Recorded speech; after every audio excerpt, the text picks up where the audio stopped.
Let's switch gear. Let's go to the big one. Rose Bowl, Pasadena, and it's funny because as I was prepping for this, I almost did like put in the notes like the question about Harbaugh.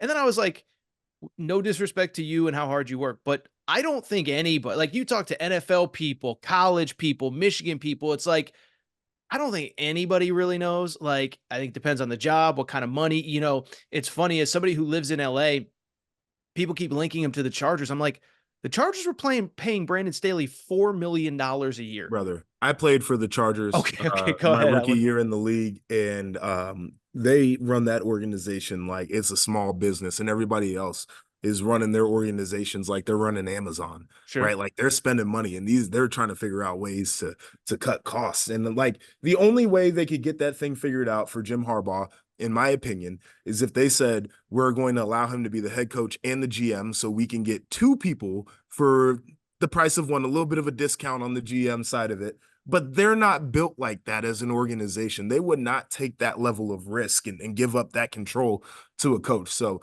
all the people out there in LA think it's a real long shot. There's some other opportunities that it might make a little bit more sense for Jim Harbaugh, but I can't see the Chargers getting anything done. The way that they need to is not the way that they operate. Well, see, and that was my take as well, is like Brandon Staley made $4 million a year. Okay. So the latest report was Ian Rappaport.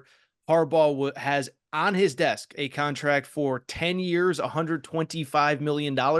And so it's like, so let's say the Chargers go crazy and they decide to double what they were paying their last head coach.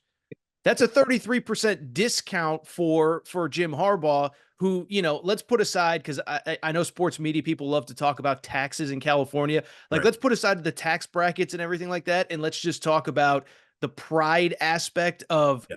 he's gonna just to coach Justin Herbert, he's gonna take a 33% pay cut. I don't see that coming. So I don't know if you have anything to add on the Chargers or anything else, but the point is, I don't think anybody, even Jim Harbaugh, really knows exactly what's going to happen these next few weeks. No, and I will say this too is like taking that level of a discount is foolish. And I don't think Jim is a foolish person, but I also know that he's not solely motivated by money. So the idea of what he might get one place versus another, I'm not exactly sure is going to be as big of a factor as it would be for other coaches there. And then the jump to the NFL too, always in the back of my mind, I think about what you have to do, especially nowadays as a collegiate coach, where you're trying to manage NIL and you're recruiting year round because of the portal windows, and high school recruits are so finicky nowadays. And, you're chasing guys to class and all the different things that happen versus being a professional coach where you get to be a ball guy and you just get to coach.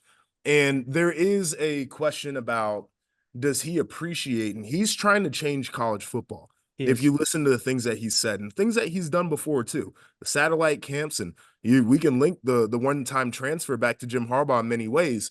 Does he value having that voice there where in the league he can't affect change like that versus lifestyle? Of course, Sure. when you're an NFL coach, like when you get to take your vacation, it's a real vacation. I know some college programs, man, you get that 2 weeks in the summer and something happens and all of a sudden coach is calling you and you're on the beach and it's like, hey buddy, you got to get back here to the facility. Like you're not Hmm. getting that full vacation. It's a very intriguing dichotomy between being a college coach nowadays and what a pro coach has to do. And I don't know if that's ever a factor for him or not. Yeah, it was funny last year. My wife and her family and my family, we all take a big trip at the end of the summer.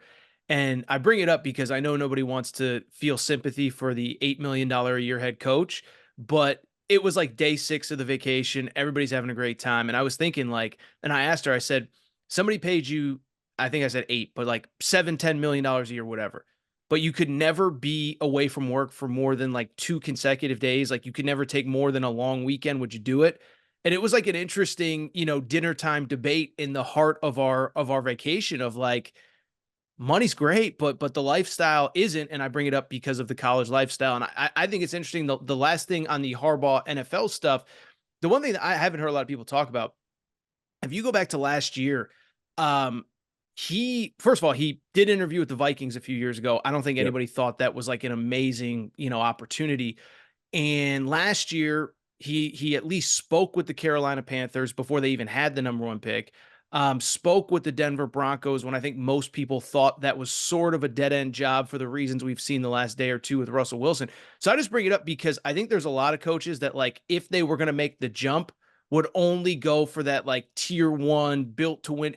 I don't think he like, and let me ask you, you probably spent some, closed door meetings with him. I don't know how much you could share, but I think he strikes me as the kind of guy that has the confidence that if one of those 32, opportunities presents itself, I can take any one of them and make them great. Is that fair to say? Yes, it is. He's self-confident. I think he's a really good ball coach. And I think he understands what his identity is and what it takes to be a winner. And he's won in the NFL, he's won in college. And so I think he's very much one of those coaches who says, as long as we stick to this plan, it might take a little bit longer at some places than others, but we can figure out how to be a good ball club. And so I think that's a really valuable point that you brought up, where it doesn't have to be the perfect situation, super ideal. I think he'd probably want to be in a place that maybe doesn't have like, a cap hell situation. But outside of that, like he'll take any roster and he'll get those guys motivated, ready to play some ball.